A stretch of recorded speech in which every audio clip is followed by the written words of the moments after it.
Hello, everyone. Good morning and welcome to the Spin It Social Hour.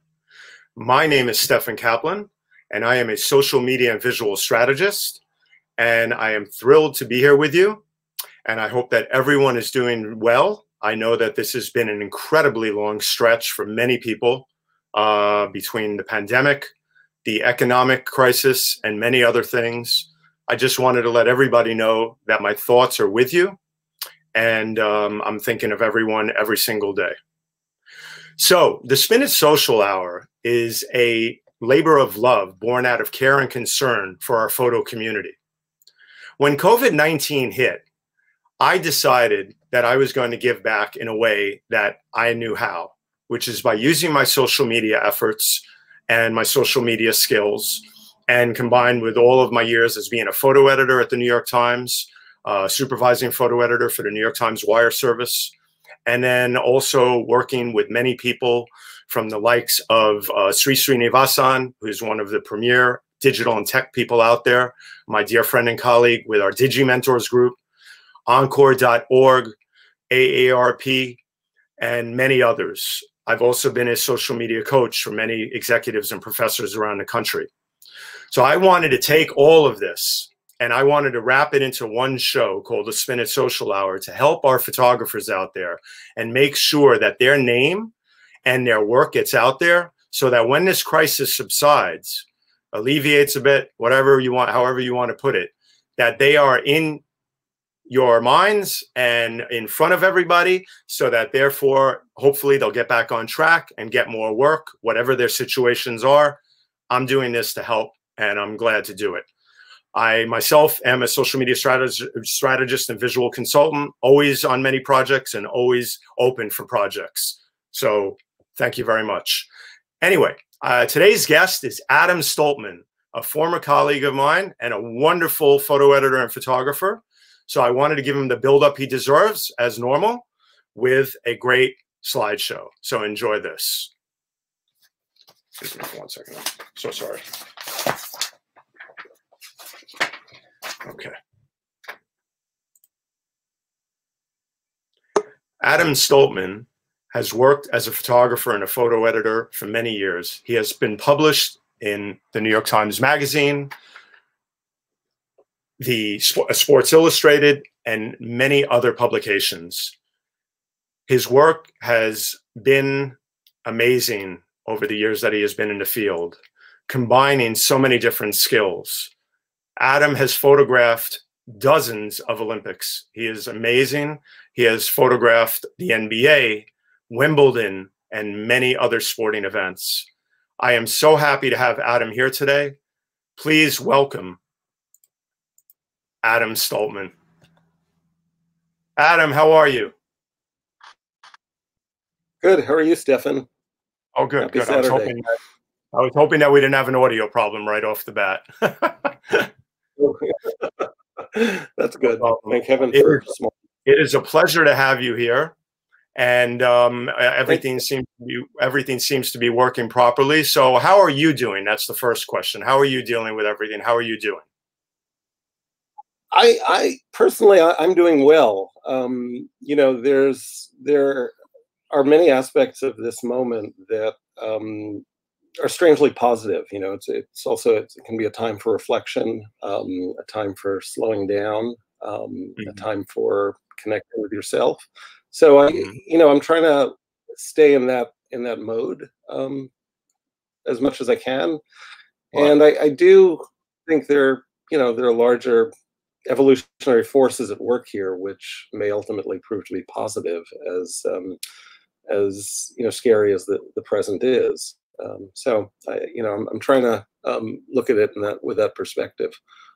Yeah, no, I mean, everybody's got a different story. I mean, of course, there's, people who are now working at home with their kids and many other things. Right. And also the situation of whether or not should I go for long walks. Now some things are opening up. There's many questions, but as we see, it's going to be a long road. And I'm glad you're doing well. That's the most important thing for now. And I'm glad our audience hopefully is doing well. But anyway, welcome to the Spin It Social Hour. I'm so thrilled to have you here. why don't we start off, Adam, we've been in the Thank you. same field for many years, but I'd love to start off by asking you, what have you been doing lately before COVID hit and once COVID hit? And tell us a bit about your journey as a photographer and a photo editor. Sure. To answer the first question, prior to COVID, I've been working on a long-term project documenting the relationship between parks and people in New York City. New York City has about 30,000 acres of parkland, about 1,800 parks and playgrounds. And I'd always sort of taken parks for granted. And about 5 years ago, I was exposed to Inwood Hill Park and, the confluence of a significant environmental area, community use, democracy of space. And so I got very excited by this idea and set about to document, these relationships across the city. So I probably photographed in over 70 parks. That's an ongoing work, and I was deep into it, and then COVID happened, and it's caused me to rethink some plans about it. As far as my journey as a photographer goes, I've had sort of an atypical journey. I began my career when I was very young. Started working professionally when I was 16, stringing for the AP, covering tennis and sporting events first in the U.S. and then in Europe. I was fortunate in that a lot of older photographers embraced me and took me under their wing and showed me about life on the road. And I started working for different magazines covering Olympics. And then when I was about 27, and I'd been sort of running around the world with my cameras for about 10 years, I felt like I needed a real job, and I needed a break from all of that. So I'll never forget it. I really wasn't sure what to do. And I had this thought, well, I'd done some assignments for the New York Times Magazine. Right. And so I stopped at a payphone and I called up Kathy Ryan, who was still the director of photography at the New York Times Magazine. And she answered the phone and I said, hi, Kathy, it's Adam. I have this thought. I'm thinking of becoming a photo editor, and I wanted to know what you thought of that. Right. And she replied on the spot, I think it'd be great. Why don't we have lunch next week? And so I was very fortunate. We had lunch, and she pretty much offered me a job right on the spot. Someone on her staff, a woman named Ruth Block, had been at the magazine forever, and was getting ready to retire. And I think she saw an opportunity to slot me in. And I just loved it there. It was all of a sudden being thrust into an environment which was just truly incredible to work in each day. You work for the Times as well. There's just being around that many smart, capable people day in, day out, is really forces you to grow professionally. And so those were wonderful years. It was a great time in the news business. There was things like the fall of communism, the first Gulf War, Tiananmen Square, oil fires in Kuwait. And we were, I went from being a mid-level freelance photographer to all of a sudden being in position to assign people like Jim Noctaway and Sebastião Salgado and Eugene Richards and Bezel.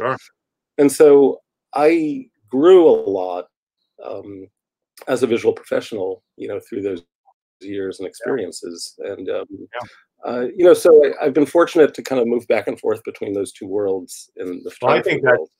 I think that's awesome, because one of the things, working so early on with the New York Times Magazine, which is iconic. It's, the New York Times Magazine is like the staple of the New York Times. When you get the Sunday Times, what do you want more than anything? Most of the time, I want the magazine. I love the magazine. Kathy Ryan has won so many awards. She's such an award-winning director and everything else. She's amazing. She has such a vision. She puts together a great team. she always She's an, had? she's an incredible mentor also. Yeah. I mean, she's Yeah. mentored so many professionals in Yeah. our industry. Yeah. And, you know, at that time, there were four of us. It was myself, Steve Fine, who went on to become the Hmm. director of photography at Sports Illustrated, Sarah Right. Harbit, who went on to become the director of photography of Newsweek, Kathy, and myself. And we were all about, you know, we were in our late 20s, early Right. 30s. And it's that time in your life when you really feel like you can make an impact. And we had a great time, you know, just planning visual coverage all over the world. Right. And it was a very fertile, creative environment. You know, those were great years. Adam, we're having a little freeze. In your URL, why don't you hit refresh? And I'm going to hit refresh, and let's make sure the viewers get us properly, okay? I'm going to do that right now.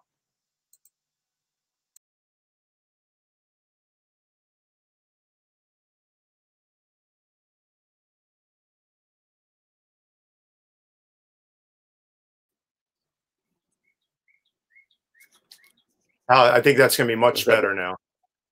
I think so. Good. I think so. So I just wanted to make sure. I could notice a little freeze. I didn't want it to get worse. So I'd rather take a preemptive strike. I've learned that in tech.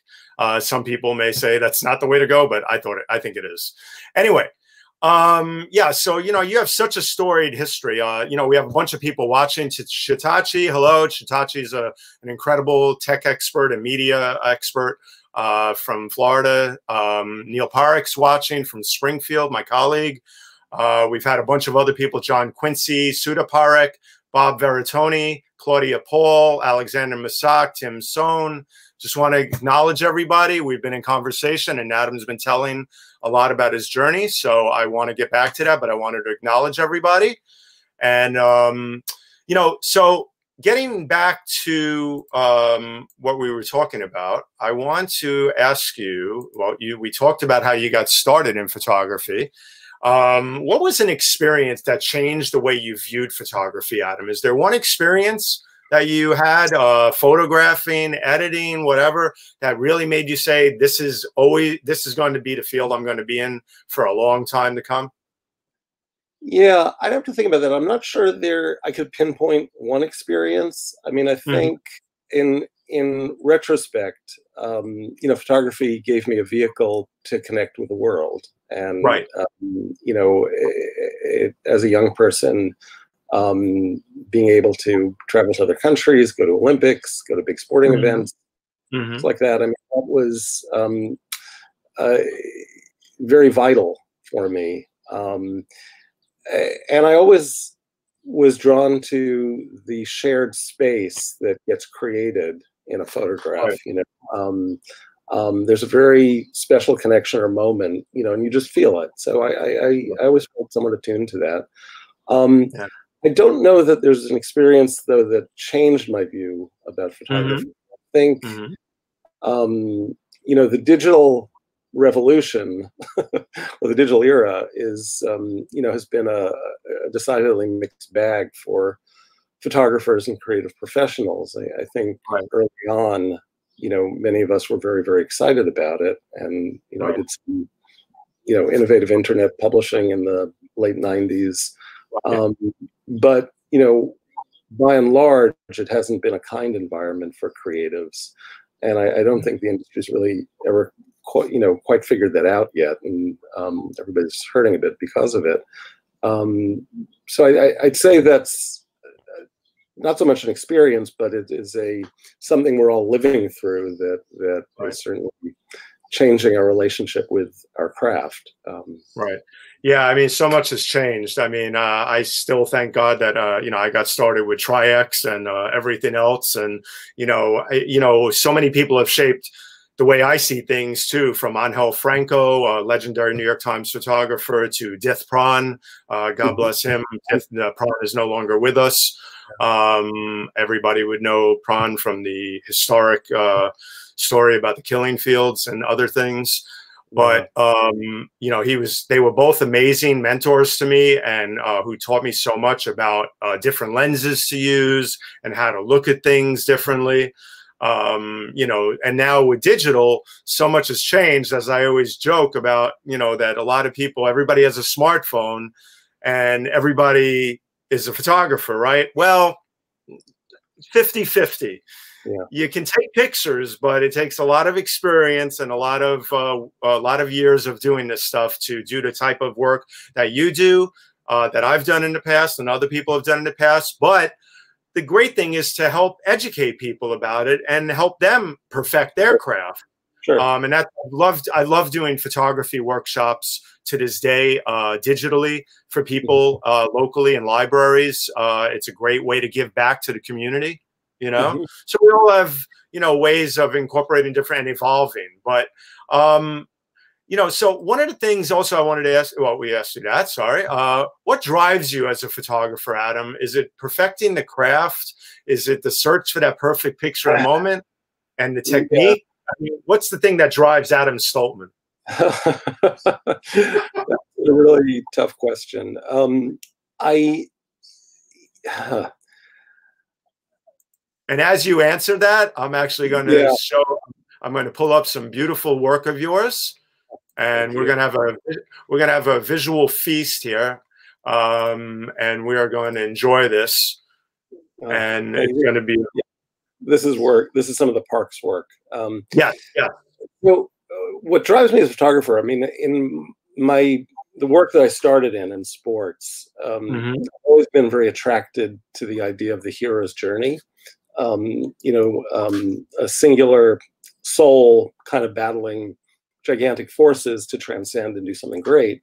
And that's a theme that plays out time and time and time again in sports. And so, you know, I've always been drawn to that. And I like to think, you know, in some of my images, you know, try to capture that ethos and theme.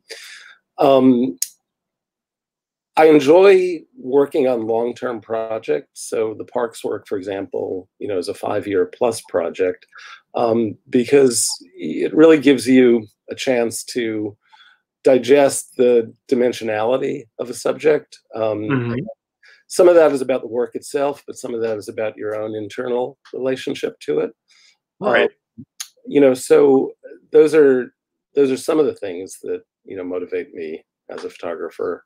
I like telling stories that people have difficulty telling. So in the case of the parks, you know, it's a very layered and multidimensional story. And, you know, some of that work has been used in different areas to help support the parks movement, natural areas movement in New York City to help support their stories. So that's satisfying. I did a very long-term project with the W.K. Kellogg Foundation and an organization called the Asian Pacific Islander American Health Forum. And this was about a year-long project documenting Asian American communities. And it was tied to the largest ever public health grant directed to these communities. It was about a $16 million grant. And I was tasked with documenting each of these communities. And what was lovely about that was it was really a collaboration between those communities and myself. I didn't come in asserting my vision of what it should be.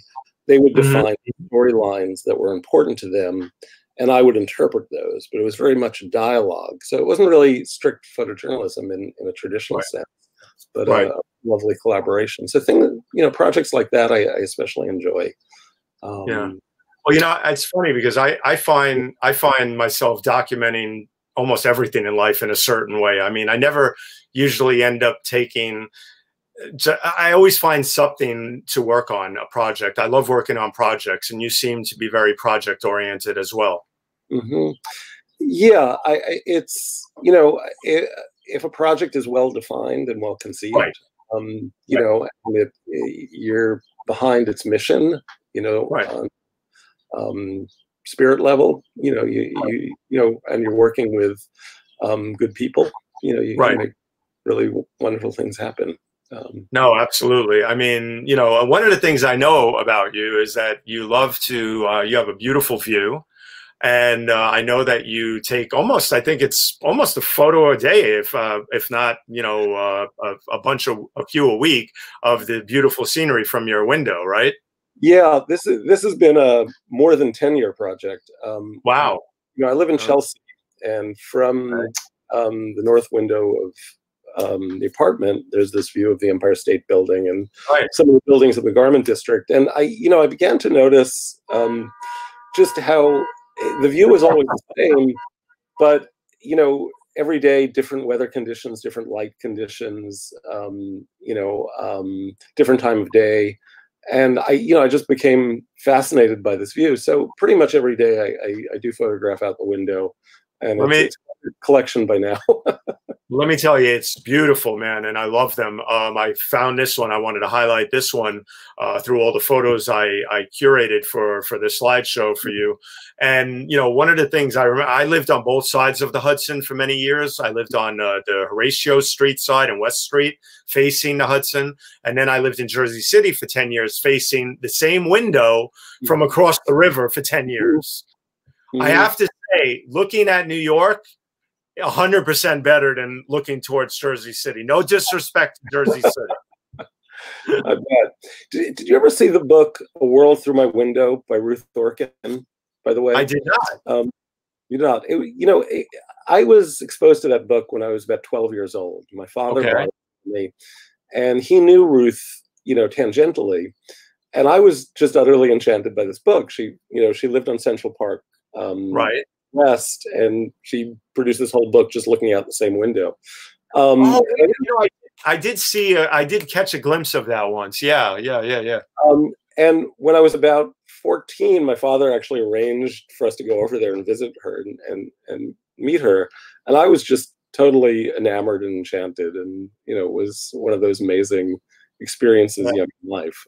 So maybe, like I said, I love when people find these. It's sort of this kind of makes me think of the crisis that we're in right now with COVID-19, because I'm speaking to a lot of people, and some of them are just absolutely stuck creatively.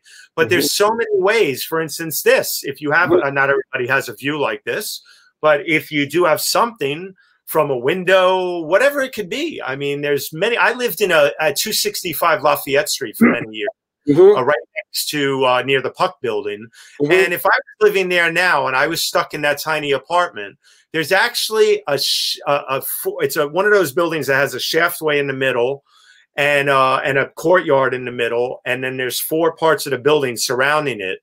And there's always people, back in the days at least, yelling at each other or talking to each other. And I'd find some way to create something. So there's always something to create, Absolutely. There's beauty in every moment. There's beauty in every moment. Even the cats that used to be down there and used to drive me nuts at 6 o'clock in the morning. But anyway, I want to jump into sports here, because I tell you, your career is so storied with all of the things that you've done in sports. It blew my mind going back and looking at all of these and putting together this slideshow and the earlier one, because I have to tell you, Adam, wow. I mean, you have seen so many tennis greats, so many other sport greats and basketball and stuff, but mainly tennis. But wow, these tennis photos. So I'm going to go through some of these, and why don't you talk about some of them at a fairly, decent pace? Sure. Well, this picture is at Wimbledon.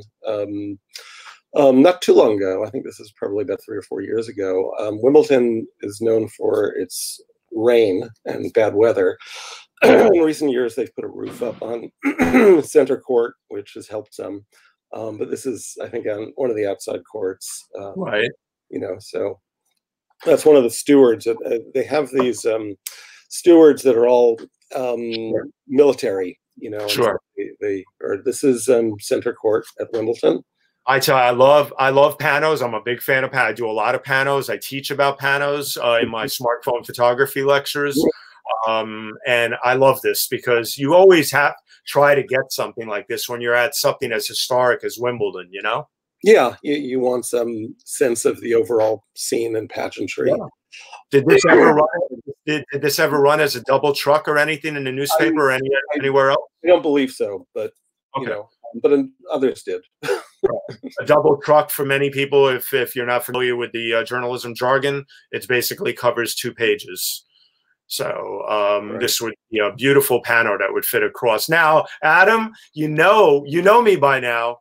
I prepare this show and I make sure I have some surprises, and I always make sure that I find some really memorable moments. I went digging in your Facebook page as your friend.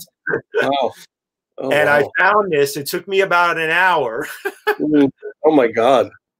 But I was determined to find something. I knew you would have something, and here it is. So may I read this real quick? Sure. It says, "The US Open always makes me feel a bit nostalgic." Folks, this is a wonderful story here. Perhaps it is because I began my professional journey there in 1976 when I sold my first photograph. I'll stop there and I'll let you say something about the rest. Yeah. So, oh God. This is I got a story. Yeah. So I grew up in Forest Hills, Queens, which is where they used to play the U.S. Open, and I would sneak in, and I was a camera buff, so I'd sneak into the practice courts, and at that time there was one security guard at the US Open. He was about 80 years old, so when he turned his back, you could sneak in. Right. And I took a picture of Ilya Stasi practicing, and at one point he threw his racket up, and he kicked his racket. The head of the racket was balanced perfectly on his toe. And I'd read an article on Popular Photography that said if you get pictures like that, you should call up the wire services. So I called up the AP, and they said, "Sure, kid, bring in the film." So I took the subway into New York, and I went to the AP. At those days was at 50 Rock. Sure. They loved the picture. They bought it for $25. The editor on duty that evening happened to be Maggie Stieber, who at one time was an editor for the Associated Press. And I began, stringing for them and sold them other photographs throughout the tournament. The next year, they gave me a credential to be the guy on the outside courts at the U.S. Open. So I was 17 years old, and I loved it. I made like $500, which was a lot of money at that time. Right. And I got it in my head that I wanted to go cover Wimbledon. Mm-hmm. So I called up the London bureau of the Associated Press, and I explained that I was a stringer in New York. I just covered the U.S. Open, and I'd like to come to London and cover Wimbledon. And they said, "Sure, if you can get yourself here and bring a letter of introduction, we'll be happy to use you." So this was my senior year in high school. Okay. And this thought that I'm going to graduate and go off to London and work for the AP and cover Wimbledon gets me through my senior year. It's my big dream. Sure. And I tell all my friends I'm going to do this. So get through the year, June rolls around, and I save all my money. I buy a standby ticket to London, and there's this huge send-off for me at the airport, like friends, family, balloons, posters. Adam is going forth into the world to become a man, and we're going to send off and celebrate. And, my father arranged for me to stay with some friends of his who lived in the suburbs of London. And so I arrive in London, this very green-looking 17-year-old. I probably looked like I was about 12. And I go to the Fleet Street offices of the Associated Press, which was a traditional newsroom, newspaper office, and row after row of desks. And I at the end of the corridor sits the city assignment editor, a guy named Johnny Johnson. And Johnny was sort of a hard-drinking, traditional London newspaper man. Okay. And so I get up my courage, I walk up to his desk, and he doesn't see me. I clear my throat. He's ruffling papers, and he looks at me and says, "Who are you?" So I say, "Hello, Mr. Johnson. I'm Adam Stoltman. I'm here from New York to cover Wimbledon. Here's my letter of introduction." I hand him my letter that I've been carrying since September. Pulls it out of my hand, looks at it, looks at me, looks at it, crumbles up, throws it on the floor, says, "I don't give a damn where you come from. Go back to America. We don't need you here." Oh, wow. Okay. I am absolutely devastated because all that's going through my mind is the send off at the airport. Where, and so there's no way I can go home because I have to save face. And so I'm like, but, I called in my letter and this says, "Go on, beat it." Scram shoos me out of the office. And rude. I feel sick to my stomach, and I have no idea what to do. So there was a pre-Wimbledon tune-up tournament at Queen's Club, which I still play today, and I somehow talked my way in there, and I got a credential. And every day I would take pictures of the matches, and to the left and the right of me are photographers from the New York Times, Time, Newsweek, Sports Illustrated, Life, and there I am, with my little Ryko camera and Praktika, and I have no money, I have very little money, so I'm bulk loading cassettes of Tri-X, because it's all I can afford. And every day I would take pictures at the matches, and I'd call up Johnny Johnson at the AP and say, "Hello, Mr. Johnson, it's Adam Stoltman. I'm here at Queens. Maybe you want to look at some of the film." Every day he's like, "Go on, get lost, beat it, scram. We don't need you." This goes on for 7 days, and the 7th day is the day of the final. John McEnroe had just arrived on the scene, and he was playing Tony Roach in the final. And at one point, John sort of lunged for a ball horizontal. I got this picture of him outstretched, ball on racket. So I call up Johnny Johnson at the AP, and he's like, "Kid, what are you, brain dead?" Click. Whoa, man. So I really have no idea what to do, because I'm watching this dream that I've had for a year just collapse and implode. And so I call up the Manchester Guardian, and they are in London, and they said, "Sure, we'd love to look at the film. Why don't you come in? We'll take a look." And they loved the picture. Bought it. They ran it 4 columns on the front page of the sports section the day before Wimbledon.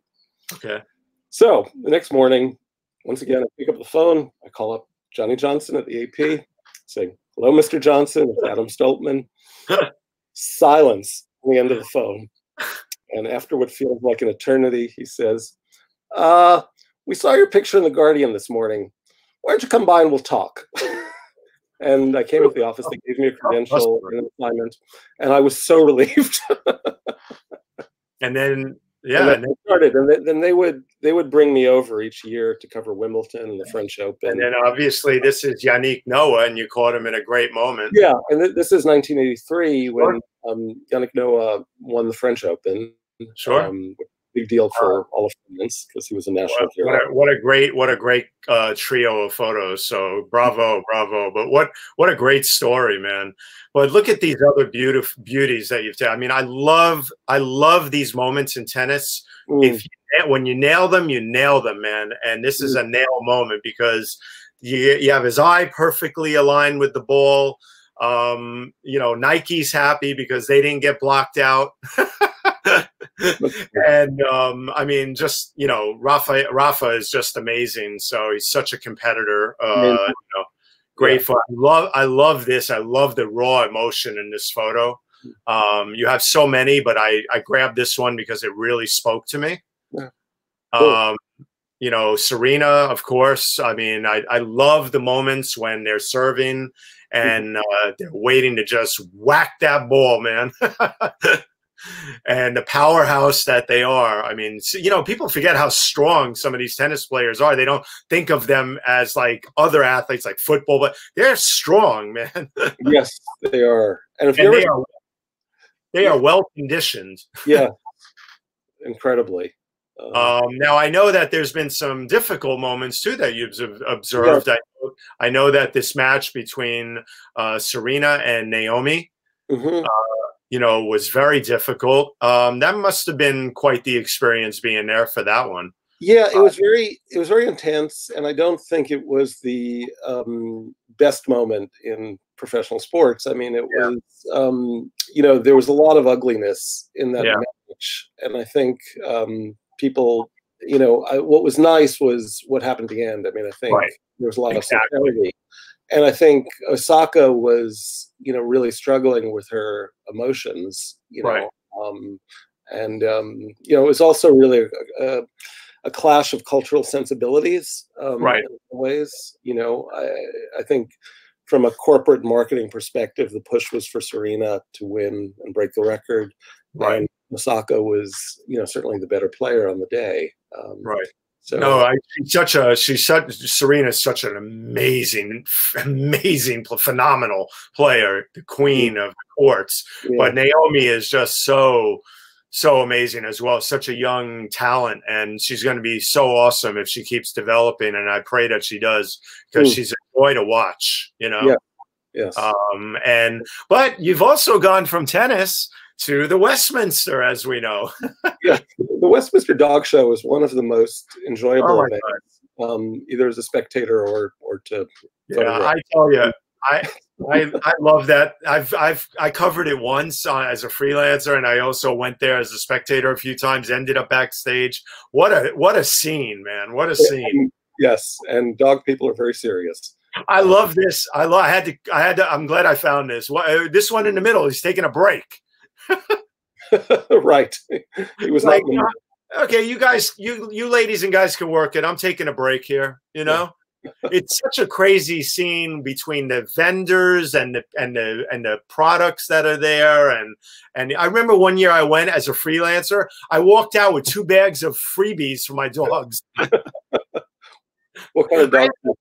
I had enough dog treats to last me for like 2 years.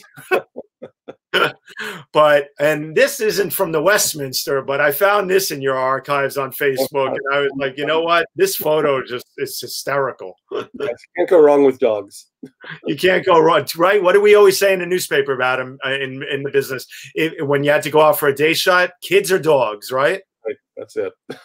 And that was it. But I went digging for some other stuff too, and you've taken some beautiful photos at exhibits such as this from the Met up at the Cloisters. Yeah. This is up at the Cloisters. Yeah. And this costume exhibit, which was done. That's not my photograph. That's Ken Hyman's photograph. That next one. Oh, apologies then. Apologies. Yeah. I may have grabbed a few. I usually. But if you bring it up, there's more to the story. Is he okay with that? Well, Ken is no longer with us. Ken passed away. Oh, sorry. December. But about 4 years ago, our mutual friend Mark Bassell, right? Yes, asked me if I might help Ken, because Ken was getting on in years and needed some help. And so I began working with Ken in helping him manage both his studio and his archive. Ken is an extraordinary photographer. He's published more books than any photographer, 46 books, 2 of which he co-authored with Margaret Mead. And I was very skeptical of the idea of working with Ken, because I've had a long career myself. I didn't, it just wasn't something I was thinking about or planning. Right. And I absolutely fell in love with both him and his work. And let me see here. I think I picked some others. Sure. And then after this set, I want to take some questions, and I want to let everybody know that, by the way, you are watching this. I'm sorry to interrupt you, Adam. You are watching the Spin It Social Hour. My name is Stefan Kaplan, and this is Adam Stoltman, an incredible photo editor and photographer. And we are here discussing his journey and his work. And I also encourage everybody to please share this broadcast, please, so your friends, family, and everybody else in your network can know about Adam and his brilliant work. And we'll also, in a few minutes, take some questions that have been backlogged a bit. And I also want to introduce you to who's driving the car behind the scenes for a second. So I'm sorry, Adam, go ahead, please. Sure. This picture is in a lot of museums. Ken's work is in about 50 museums worldwide. This is Mother Teresa. This was taken in the late 50s by Ken. This photograph is some of Ken's work in Bali. And Ken first went there in the late 50s, traveling with Margaret Mead. And this is an extraordinary set of photographs. It is. I saw these, and I don't know why I thought they were yours. I apologize. It's okay. I'm always happy to talk about Ken's work. Yeah, no. So, we have a couple of more here for you to. Yeah, this is also one of Ken's most well-known images. This was taken in Portugal. I love this image. I love all of them. And this one captured my heart. Yes. This was taken in Sicily, I believe. Yes, it was. While he was working with Margaret Mead. Ken's work is very much about the human family and human interconnection and the ways in which we are all connected and all alike. It's very profound and very meaningful. I just this one here just wow. I mean, you know, I just look at it that you know that beautiful just raw moment between father and sure. grandfather and you know children and elders. Margaret Mead said of Ken, Ken photographs relationships. Yeah. And it's very evident in this photo. No, it's just a beautiful photo. You see the look of adoration and love on the grandma's face or the auntie's face, you know, whoever it is. Mm-hmm. This one is just the perspective on this. Yeah. I'd love to know where he took it. It had to be from like a mountaintop, right? Well, I believe there's sort of an overlook, and this one crab's legs on the side of the road. And yeah. Ken kept sort of angling to get the perspective he wanted with that sweep of the coastline. Well, what's so sweet about it, so beautiful about it when I say sweet, is that it's the ocean, the ocean coming up on the shore with her black cape. And that segment between the beach and of course the buildings and the town and everything and then the mountains, it's layers upon layer, you know. Mm-hmm. So that's what catches my eye as a photo editor and as a photographer, and just of course the raw emotion on her face too. Mm-hmm. This one is just stunning. I mean, it's absolutely stunning. Mm-hmm. And of course Mother Teresa you know, it's a historic photograph, of course. And this one too, just beautiful photography. So thank you for telling us about Ken and sharing. In Peru, this was in English. Sure. Mm-hmm. Mm-hmm. Yeah, Ken is an extraordinary photographer with legacy. He was personally invited to be represented at MoMA by Edward Steichen. And that is one of many incredible Ken stories. Well, we could probably go on about Ken for hours then, but I want to see if we have any questions that Jonathan. First, I'm going to bring on Jonathan Borstein, my co-producer, who helps me so much behind the scenes with the show. Jonathan is a wonderful writer and many other things. I'm going to let him speak about himself instead of me speaking about him. Jonathan? I am a full-time flaneur, a sometime writer, and a part-time tech. And back when I was in academia, my graduate work was in architectural history and criticism. So Olmsted is not something I researched now, but many, many years ago. Okay. And Adam's done all that work on the park. So Jonathan, follow Jonathan, please, folks. Jonathan Borstein on Instagram at Jonathan Borstein, naturally. And as I said, he's my co-producer. I'm so thankful that he accepted my invitation to do that. And he's a man of many hats, I say with attitude. So Jonathan, thank you very much. I'll let you go drive the car some more. Thank you. And let's see if we have any questions. I know Chitachi had one, Jonathan.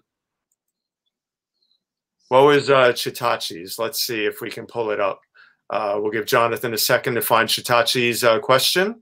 And then we had another one too from, I believe, another one of our viewers. Let's see if Jonathan will pull them up in a second. But while we're doing that, let me shift over here to one of the last photos I had in the show. Yeah. And let's quickly, man, I saw this and I was like, wow, I have to make this the end of the slideshow because it's a fitting one. Oh, here's Chitachi's question. What are some key things a budding photographer need to keep in mind to take good photos, Adam?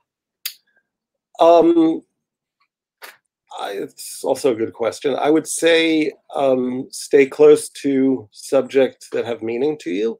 Mm-hmm. Understand fundamentals of light and composition. Right. It's easy in the digital world to think these things don't matter, but they do. You know, light is the fundamental building block of photography. Right. So, you know, I'm a big believer in kind of preaching an understanding of basics.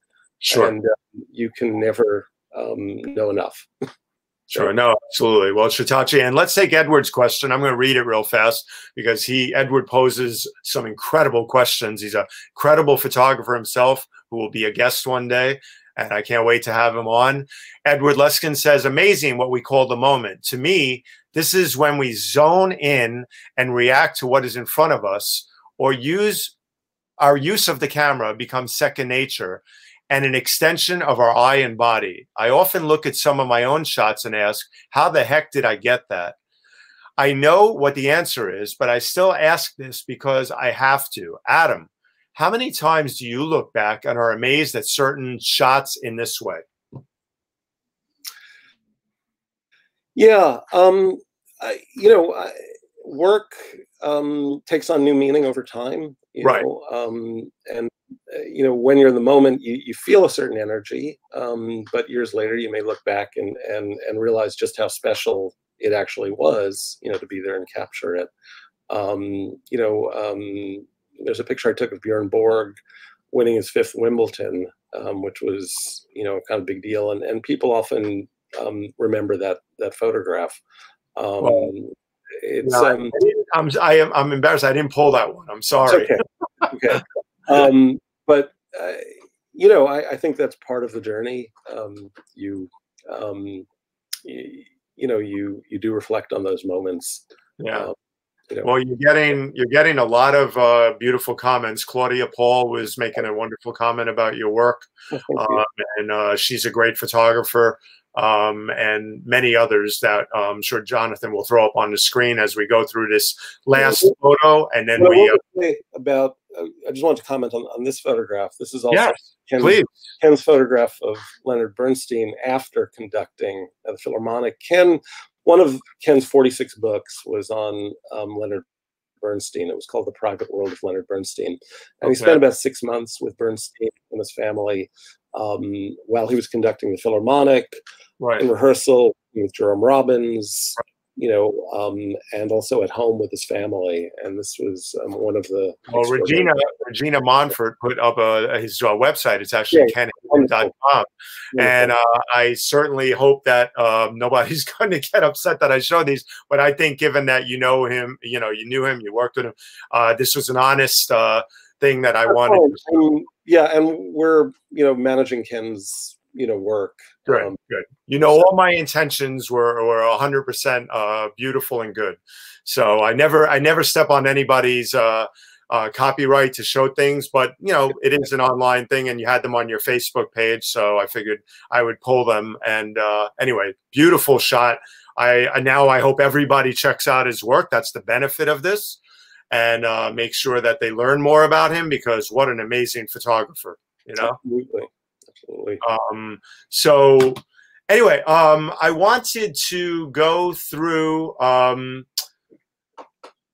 one other question here that I had was, what have you enjoyed? This is a question from me, and then we're going to move to a couple of other things that I wanted to bring up real quick. What have you enjoyed more in life, actually? Being out there photographing, Adam? I've always wanted to ask you this, or photo editing for some of the heavies in the biz. Yeah, I've enjoyed both. Photographers often feel they have the luckiest job in the world, and in the ways they do. But when you're working inside and editing and helping to shape a story from concept to publication, there's a different kind of satisfaction.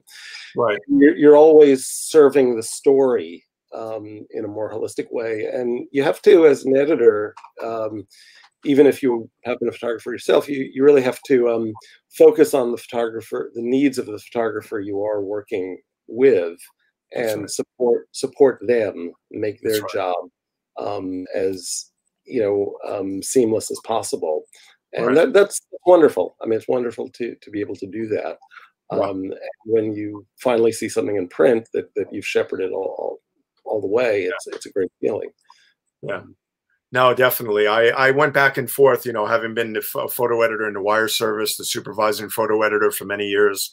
And during the day and after hours, I would do my own project and projects for many years. That it's always wonderful being on both ends. I never really favored one or the other. I just loved being able to combine both skills and also be a mentor to many other people too, I don't know if you know who Marcus Yam. Do you know Marcus Yam, who now works for the LA Times? Well, Marcus is a phenomenal photographer. Everybody should check him out. Marcus Marcus, Yam, YAM. Check him out on Instagram. I believe his handle is Yam Photo, I believe. Marcus is brilliant. I met him years ago. We sat down over lunch many times. He asked me a lot of questions when he was thinking of breaking into the field. So I feel honored that I was able to give him advice back then. And then he became this unbelievable photojournalist who does incredible work, you know? So being a mentor is so important, you know, it really is. So, and as a photo editor, like you said, the reason I'm bringing this about is also when you're a photo editor, you're also helping to guide photographers, and you're helping to get them through the process of the project they're working on, or the assignment they've been set on. It's a team effort, you know? Absolutely. Yeah. Absolutely. So one of the things I want to ask you, we have 10 minutes left here, is I wanted to ask you was, what are your thoughts about how, you know, social media? Has social media benefited you? I mean, one of the things I love about social media, of course, is it's kept us in touch. That's number one. It's allowed us to bring you online here and put this out to Facebook. I'm streaming it to Twitter, and let you get your work and name out there more. But I know you're an Instagram guy. How do you perceive social media, and do you feel it's benefited you? So it's a layered question. Yes, it hasn't benefited me that much professionally. I don't believe I've ever gotten work or an assignment or anything from social media. Okay. Fair enough. It has allowed some measure of connection with people. I think the way I look at it is, you know, the digital era happened and the creatives lost. Right. And I think there was a time when many creatives, whether they be photographers, news organizations, songwriters, musicians, you know, could have asserted their rights more aggressively. Right. But I think that battle has already been lost, and I think it's the real issues are that the platforms dominate advertising so thoroughly. Right. I think the combined weight of Google and Facebook controls something like 90% of the advertising in the world. Right. So there's a built-in inequity to the system, where creatives are always feeding into the only channel or channels that are available to them. And in doing so, they are largely building value, you know, for these much larger entities that, by and large, are not sharing it with them. Right. This plays out at different levels, but until that is addressed in some meaningful way, I think it's going to be a very tough road to hoe for creatives. That's not to say that people don't use social media very smartly and do benefit from it, but I think there's a fundamental skewing, which, you know, we're all feeling the effects of. Of course. Wow, look at this. We have one of our old colleagues here who lives actually 2 towns down from me. Our buddy Wayne Camadoy. And why don't you? So, how has picture editing changed in the last 10 to 15 years? He asks. And Wayne is a tremendous production person at the New York Times, who's worked in the sports section and others for many years. He's amazing. Yeah, well, I think speed, you know, certainly. I mean, you know, deadlines are always important, but I think the velocity with which images are both shared and editorial decisions need to be made on the fly by news organizations now is, the main change. And the volume of work that's available. I mean, when I was at the Times on the newspaper, I was the sports picture editor in the 92 to 94, and sports was a for all things digital. At that point, it was a 14-step process to get an analog photograph into the newspaper, which involved sending hard copies via pneumatic tubes all over the building. 12 people had to get. Then you had to go to the composing room floor, and that was. Oh my God! Remember all that? Wow, I know. So, you know, sports became the first section to use digital imaging processes at the time. I remember. We got an image graph built. We built a production process that was free. But now the velocity and the volume of work, is, and it's constant. It's like a, it's a constant fire hose. Yeah, well, that's a great question from Wayne, and I'm so honored that he's watching. Any of our colleagues that watch, I'm always honored to have them on and pose questions and ask. Thank you for the support, Wayne.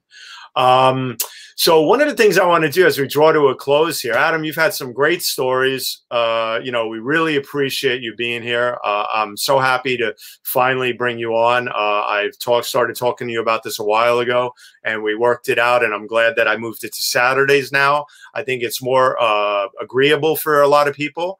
During the week, it's a little more difficult for a lot of people. I like the Saturday 10 o'clock slot, so I'm going to own it. So everybody be on notice. I've claimed this spot from 10 to 11 for the Spin It Social Hour. Anyway, but one of the things I want to do is I want to say a big shout out to somebody. I'm going to put this up for a second. I'm going to remove us for 1 second. And I'm going to bring this up. And actually, it covers up everything perfectly. So Mitchell Silver, our New York City Parks Commissioner, my dear friend who I've known for years. I want to wish our dear Commissioner and my dear friend Mitchell Silver a very happy birthday today. Mitchell, I love you, buddy. You're one of my dearest and oldest friends, you and the whole family. Thank you so much for everything you do for our parks.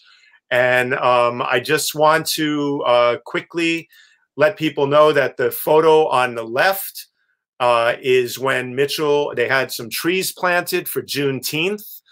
Please visit his Instagram handle. I have it right here. It is right at the bottom here. Happy birthday, Mr. Commissioner. Once again, follow Mitchell, our great New York City Parks Commissioner, at Mitchell Silver on Instagram, Mitchell_Silver. Find out more about this very emotional moment on the left when they planted a bunch of trees for Juneteenth in memory of that day.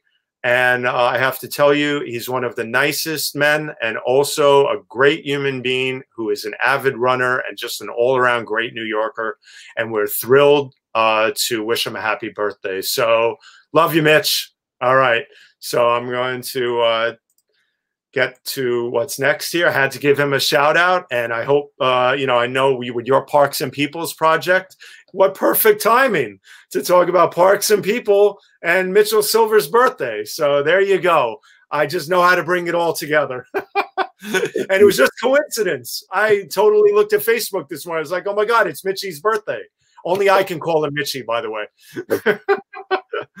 So anyway, Adam, thank you so much for being here. Folks, everybody, follow Adam Stoltman at Adam Stoltman on Instagram. Visit his website, please, okay? And make sure that if you need him, you check him out at adamstoltman.com. Adam, thank you so much. Thank you, Stefan. All right. I'll see you soon, buddy, okay? Sounds good. All right. Yeah, I'm going to do some promotion stuff I got to do. Take care. Bye-bye. Okay. So, folks, quickly, I want to just tell you about a wonderful Fundamentals of Social Media course that's being given. Oh, let me remove this banner and take that off real quick. Okay. I want to tell you about the Fundamentals of Social Media through Muckrack Academy. Check out mrac.co/social, a free course with one of the masters and my great colleague, Sri Srinivasan, who I work with on many, many projects.